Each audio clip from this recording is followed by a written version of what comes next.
નમસ્તે વિદ્યાર્થી મિત્રો. ઈ લર્નિંગ પ્રોગ્રામના માધ્યમ થકી એસન વિદ્યાલય પરિવાર વતીથી હું ધોરણ 10 નું અંગ્રેજી ગ્રામર ભણાવવા માટે આપ સમક્ષ પ્રસ્તુત થઈ રહ્યો છું. વિદ્યાર્થી મિત્રો, ગુજરાતીમાં પણ એક કહેવત છે કે મહેનત કરશું તો મહેનતના અક્ષરના ક્રમમાં ફેરફાર કર્યા વગર મહાનતા મળશે, એમાં બેશક બેમત નથી. પરંતુ આપણે એ મહેનત સુધી, એ મહેનતની નજાકત સુધી પહોંચવું એ આપણી આદર્શ ફરજ છે. ચાલો અંગ્રેજી ગ્રામર ના માધ્યમ થકી મહેનત અને પછી સફળતા ત્યાં સુધી પહોંચવાનો એક આપણો સાદર પ્રયાસ પ્રારંભ કરીએ. અંગ્રેજી ગ્રામર આમ તો વિશાળ દરિયો છે. એ દરિયામાંથી આપણે થોડું થોડું આચમન કરવાનો પ્રયાસ કરીએ. મિત્રો, અંગ્રેજીમાં મુખ્ય 3 કાળ છે: વર્તમાન કાળ, ભૂતકાળ અને ભવિષ્યકાળ. અને દરેકે દરેક મુખ્યના 4 પેટા કાળ છે. એના વિશે 9મા ધોરણમાં તમે વિસ્તૃત ભણી ચૂક્યા છો, પરંતુ આજે સાદા વર્તમાન કાળ સાથે આપણે એક્ટિવ પેસિવ લઈ અને ભણવાનો અને આ મુદ્દાને સમજવાનો પ્રયાસ કરીએ.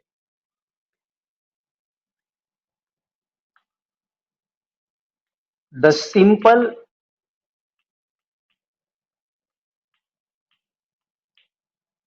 present tense, સાદો વર્તમાન કાળ. મિત્રો, ક્યારે વપરાય એના વિશેની માહિતી તમે ભણ્યા છો, પરંતુ આછરી ઝલક આપ સમક્ષ પ્રસ્તુત કરો. દરરોજ થતી ક્રિયા કે પ્રક્રિયા, નિયમિત ટેવ, સનાતન સત્યની હકીકત, ગાણિતિક અને વૈજ્ઞાનિક સિદ્ધાંતો તેમજ ચાલુ રમત ગમતનું ટીવી કે રેડિયો પ્રસારણ સાદા વર્તમાન કાળમાં આપણે ઉપયોગમાં લઈ શકીએ. આની રચના વાક્ય બનાવવાની રીત થકી એક્ટિવ પેસિવ ભણીએ. સૌપ્રથમ એક્ટિવ વોઇસનું જે મૂળ રચના છે એ મૂળ રચના જોઈએ. ક્રિયાપદનું મૂળ રૂપ કર્તા તરીકે ત્રીજો પુરુષ એક વચન હોય તો આ મૂળ રૂપને છેડે એસ કે ઈએસ લગાડવામાં આવે છે. અને પેસિવ વોઇસની કન્સ્ટ્રક્શન છે વર્તમાન કાળના ટુ બી ના રૂપો એમ, ઇઝ, આર પ્લસ જ્યાં મૂળ રૂપ છે એનું ભૂતકૃદંત, જેને સામાન્ય સંજોગોમાં વિદ્યાર્થીઓ આપણે V3 તરીકે ઓળખીએ છીએ, એટલે કે પાસ્ટ પાર્ટિસિપલ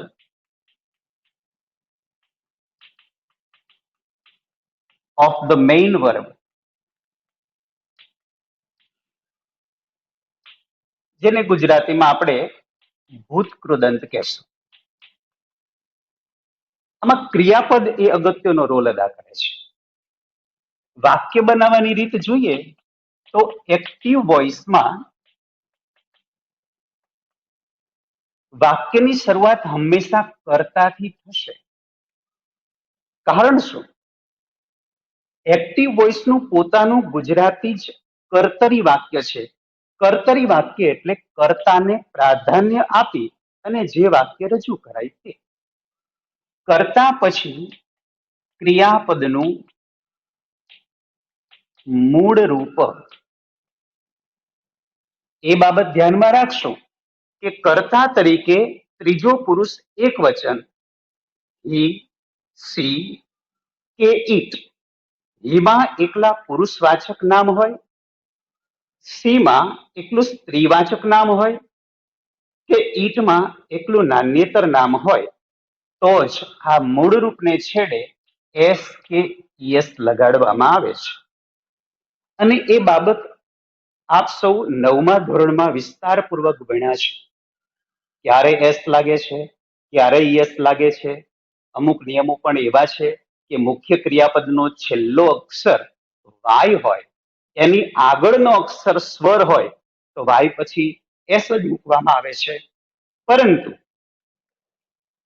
છેલ્લો અક્ષર વાય હોય અને એની આગળનો અક્ષર વ્યંજન હોય તો વાય નો આય કર્યા પછી ઈએસ લગાડવામાં આવે છે. આ બધા નિયમોથી આપ સુપેરે પરિચિત હશો. અને પછી કર્મ, પૂર્ણ વિરામ. અત્યારે આપણે અન્ય શબ્દ વિશે વિચારતા નથી, એ બીજા મુદ્દા તરીકે લેશું. Passive voice. પેસિવ વોઇસ નું ગુજરાતી થાય છે કર્મણી વાક્ય, કે જેમાં કર્મને પ્રાધાન્યતા આપી અને રજૂ કરવામાં આવે છે. કર્મ મુજબ જે આપણી પેસિવ વોઇસની રચના છે, ટુ બી ના રૂપ મૂકવા એમ, ઇઝ, આર. જો કર્મ બહુવચનનો હોય તો આર મૂકશું, કર્મ એક વચનનો હોય તો ઈજ મૂકશું, અને કર્મ તરીકે જો આઈ હોય તો આપણે એની સાથે એમ મૂકીશું. પછી મુખ્ય ક્રિયાપદનું ભૂતકૃદંત.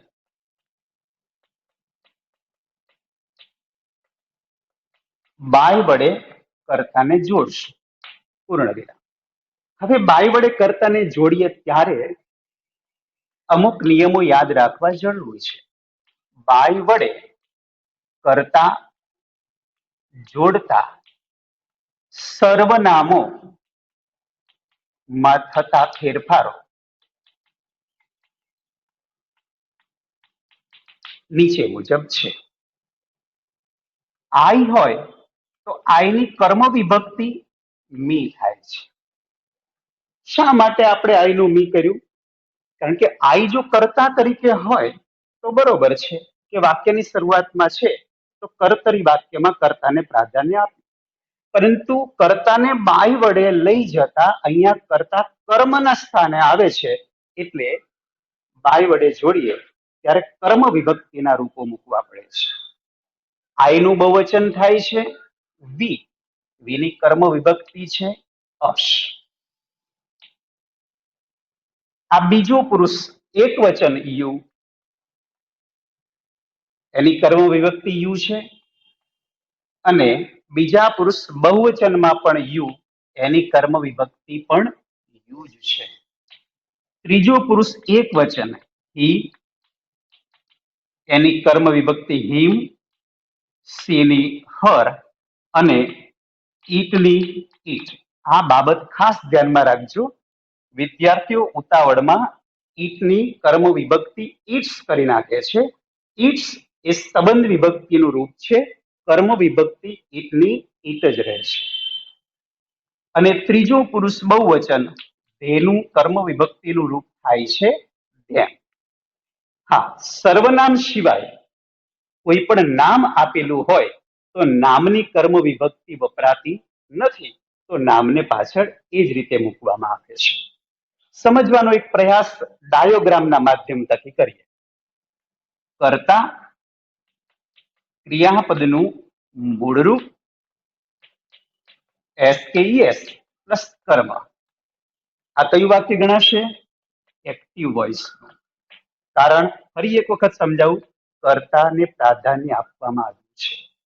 હવે એને ડાયોગ્રામનું સ્વરૂપ આપીએ.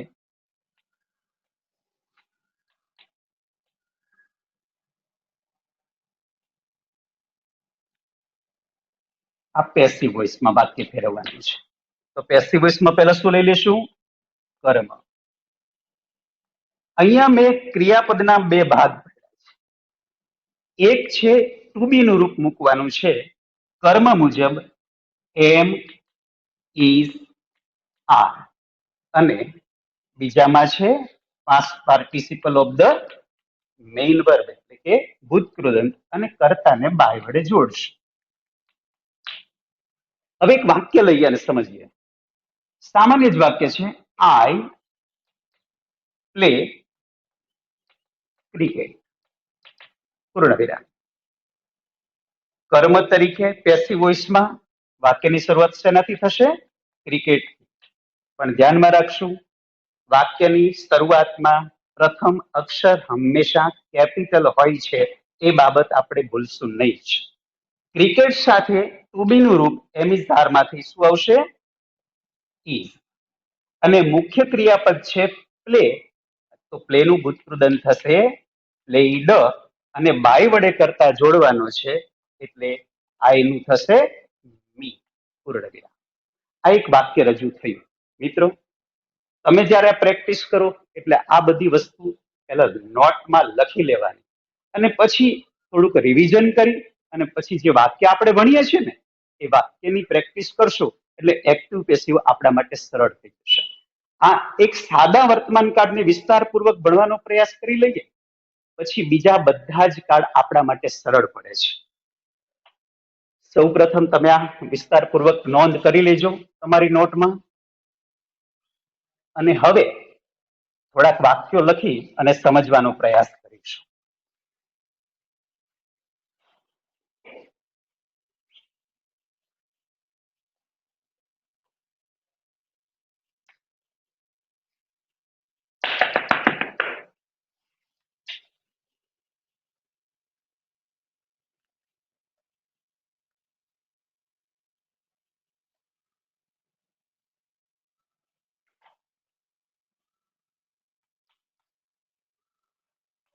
She writes a letter.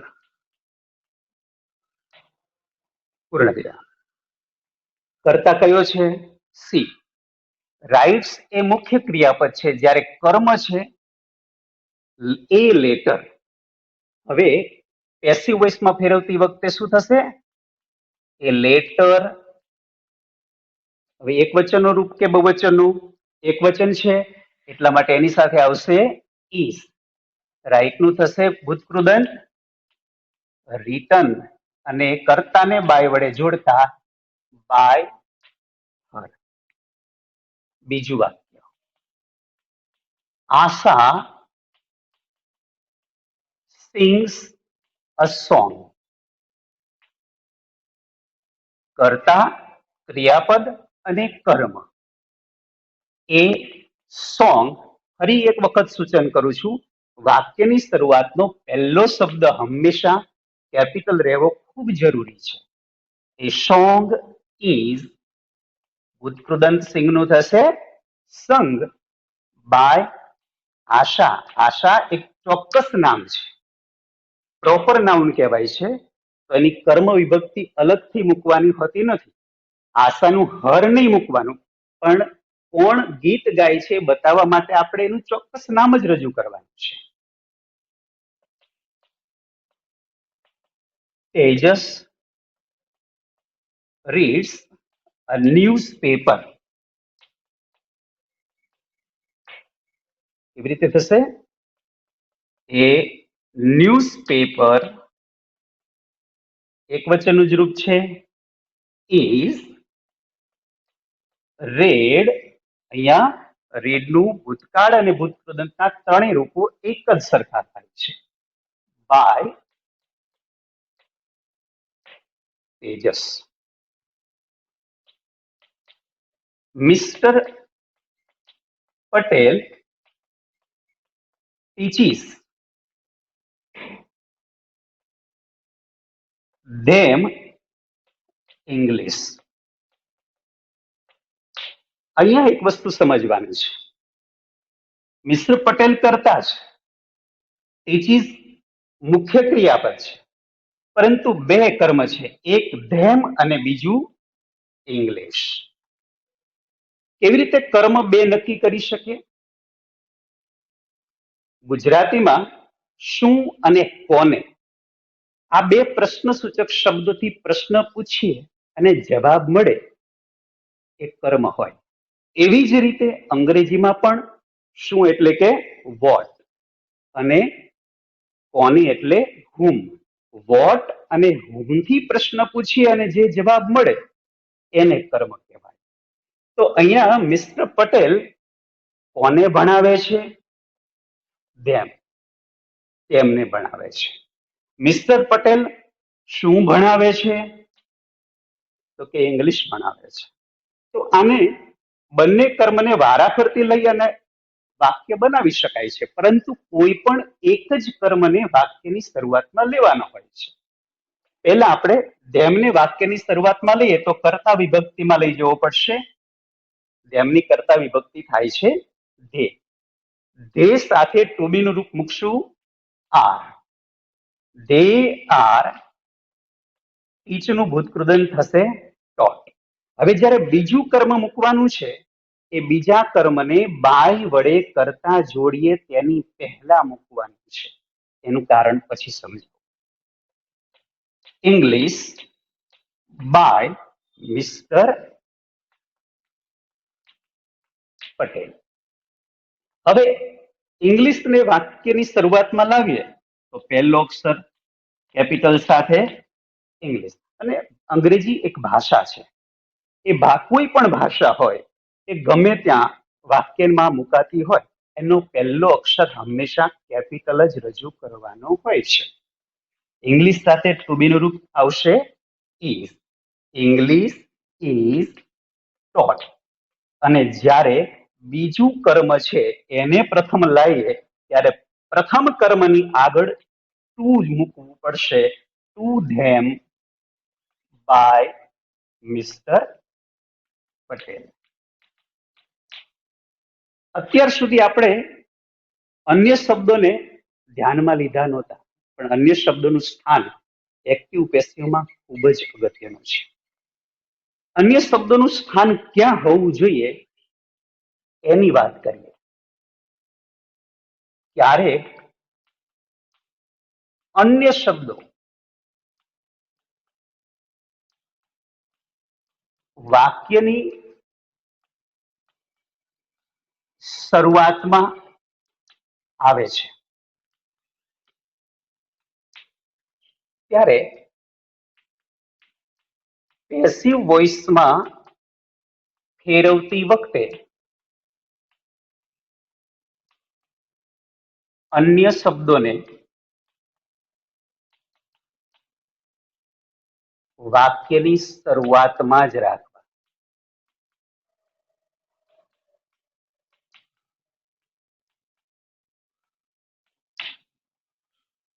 અન્ય શબ્દો વાક્યની શરૂઆતમાં હોય મિત્રો તો વાક્યની શરૂઆતમાં જ રહેશે. સાદા વર્તમાન કાળમાં જનરલી, યુઝ્યુઅલી, સમટાઈમ્સ, ઓકેશનલી આવા શબ્દો ઉપયોગમાં લેવાતા હોય છે.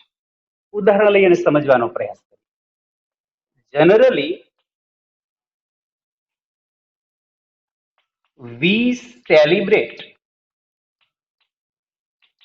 Diwali with great joy.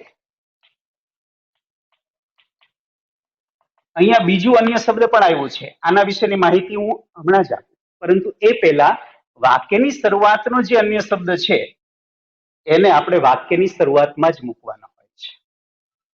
Generally અન્ય શબ્દ પહેલા છે તો એને પહેલા જ રજૂ કરીશું. હવે કર્તા, ક્રિયાપદ અને કર્મ આપણી એક્ટિવ વોઇસની વાક્ય રચનામાં કોઈ પણ પ્રકારનો ક્યારે બદલાવ નહીં થાય. હવે કર્મને વાક્યની શરૂઆતમાં મૂકવું છે તો પહેલા મૂકીશું આપણે કર્મ Diwali. Diwali is a festival. અને ફેસ્ટિવલ પણ પહેલો શબ્દ ગમે ત્યાં હોય એ કેપિટલ જ લખવાનો હોય છે. દિવાળી સાથે ટુ બી નું રૂપ આવશે ઇઝ. સેલિબ્રેટ નું ભૂતકૃદંત થશે સેલિબ્રેટેડ.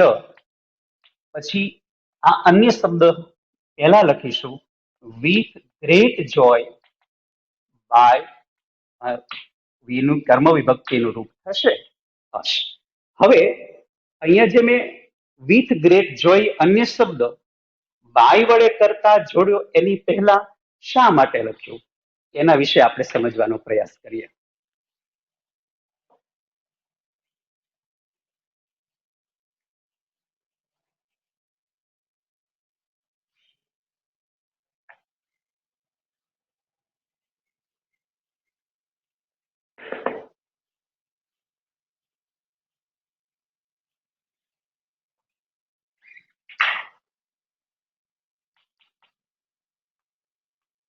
જ્યારે એક્ટિવ વોઇસના વાક્યની અંતે અન્ય શબ્દો હોય તો કેવી રીતે સમજવું, એને પણ એક સરસ આકૃતિથી સમજવાનો પ્રયાસ કરીએ.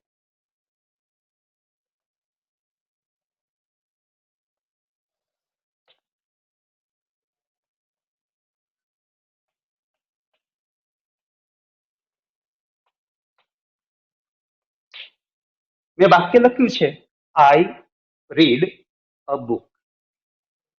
હવે આમાં 4 પ્રકારના અન્ય શબ્દોનો ઉપયોગ કરી શકાય. આપણે પહેલો પ્રશ્ન કરીએ, વહેન. હું ચોપડી વાંચું છું. ક્યારે વાંચું છું? જવાબ મળશે ડેઈલી, દરરોજ વાંચું છું. બીજો પ્રશ્ન પૂછીએ, વહેર. ક્યાં વાંચો છો? In the library. આ બીજો અન્ય શબ્દ મળ્યો. કેવી રીતે વાંચો છો? હાઉ. અને જવાબ મળે છે સાયલેન્ટલી. અને ચોથો શબ્દ પ્રશ્નસૂચક શબ્દ વાય. શા માટે વાંચો છો? અને જવાબ મળે છે ટુ ઇન્ક્રીઝ માય નોલેજ.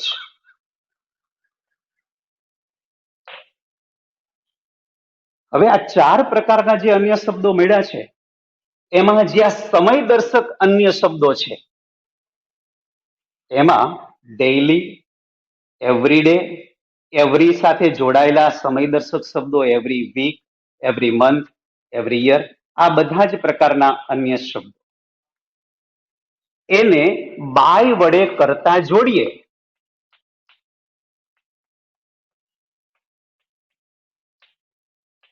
એના પછી મૂકવા.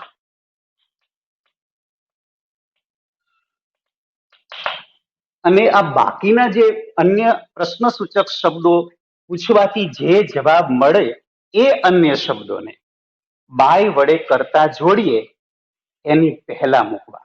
માત્ર એટલું જ યાદ રાખવાનું છે કે અન્ય શબ્દો વાક્યની અંતે આવે, પણ સમયદર્શક અન્ય શબ્દો જ વાક્યની અંતે આવશે.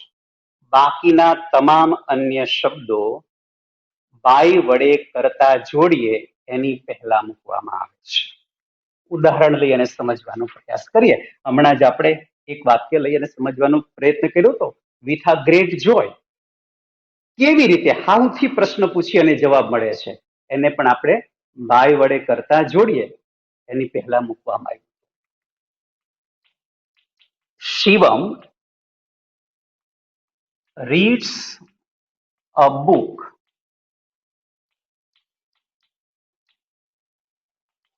silently. તો કર્તા છે, ક્રિયાપદ છે, કર્મ છે અને આ અન્ય શબ્દો છે. તો પહેલા તો આપણે કર્મ લેવાનું છે, પહેલો અક્ષર કેપિટલ કરીને, અ બુક. એની સાથે આવશે ટુ બી નું રૂપ ઇઝ. રીડ નું ભૂતકૃદન થશે રેડ. હવે અહીંયા બાય વડે કરતા જોડીએ પહેલા વિચારવાનું કે અન્ય શબ્દોમાં સમયદર્શક શબ્દો છે નહીં. તો સાયલેન્ટલી ને આપણે પહેલા લખીશું સાયલેન્ટલી, બાય વડે કરતા જોડી દઈશું by Shivam. Nisha prepares sweets daily. Nisha prepares sweets daily. હવે અહીંયા ડેઈલી સમયદર્શક શબ્દો છે, એને બાય વડે કરતા જોડ્યા પછી મૂકવાનું છે. વાક્યની શરૂઆતમાં મૂકશું સ્વીટ્સ, બહુવચન છે એટલે શું આવશે? આર. પ્રિપેર નું ભૂતકૃદન થશે પ્રિપેર્ડ બાય નિશા ડેઈલી. હવે અન્ય શબ્દનો ત્રીજો પ્રકાર, સ્પેશિયલી કર્તા અને ક્રિયાપદના મૂળ રૂપની વચ્ચે અન્ય શબ્દ આવે તો પેસિવ વોઇસમાં ફેરવતી વખતે એમ, ઇઝ, આર અને ભૂતકૃદંતની વચ્ચે મુકાયેલી છે. માત્રામાં ત્રણેક જેટલા અન્ય શબ્દો વિશેષ આવી શકે. ઓલવેઝ, ઓફન અને નેવર. આ ત્રણ અન્ય શબ્દોનું સ્થાન એક્ટિવ વોઇસના વાક્યમાં કર્તા અને ક્રિયાપદના મૂળ રૂપની વચ્ચે હોય છે. જ્યારે એને પેસિવ વોઇસમાં ફેરવવાનું છે ત્યારે એને ટુ બી ના રૂપ એમિસાર અને ભૂતકૃદંતની વચ્ચે મુકાય છે. ઉદાહરણ લઈને સમજીએ. હી ઓફન રાઇટ્સ એન એસે. પૂર્ણ. તો અહીંયા ઓફન અન્ય શબ્દ કર્તા અને ક્રિયાપદના મૂળ રૂપની વચ્ચે છે. જ્યારે એને પેસિવ વોઇસમાં ફેરવતી વખતે વાક્યની શરૂઆતમાં કર્મ મૂકી દઈએ અને કર્મ મુજબ ટુ બી નું રૂપ મૂકશું ઇઝ. હવે ટુ બી ના રૂપ પછી તરત શું મૂકશું? અન્ય શબ્દ ઓફન. રાઈટ નું ભૂતકૃદંત થશે રિટન બાય હિમ. મિત્રો, શરૂઆતના તબક્કામાં આપણે એક સાદી વાક્ય બનાવવાની રીત અને અન્ય શબ્દો સાથે વાક્ય બનાવવાની રીત તેમજ એના થોડાક વાક્યની સમજૂતી સાથે સાદા વર્તમાન કાળના એક્ટિવ પેસિવના વાક્યો ભણવાનો પ્રયાસ કર્યો. નેક્સ્ટ આપને અખંડિત ક્રિયાપદો અને થોડાક બબે ક્રિયાપદો સાથેના વાક્યો તેમજ પ્રશ્ન સાથેના એક્ટિવ અને પેસિવના વાક્યો સમજવાનો પ્રયાસ કરીશું. ધન્યવાદ મિત્રો.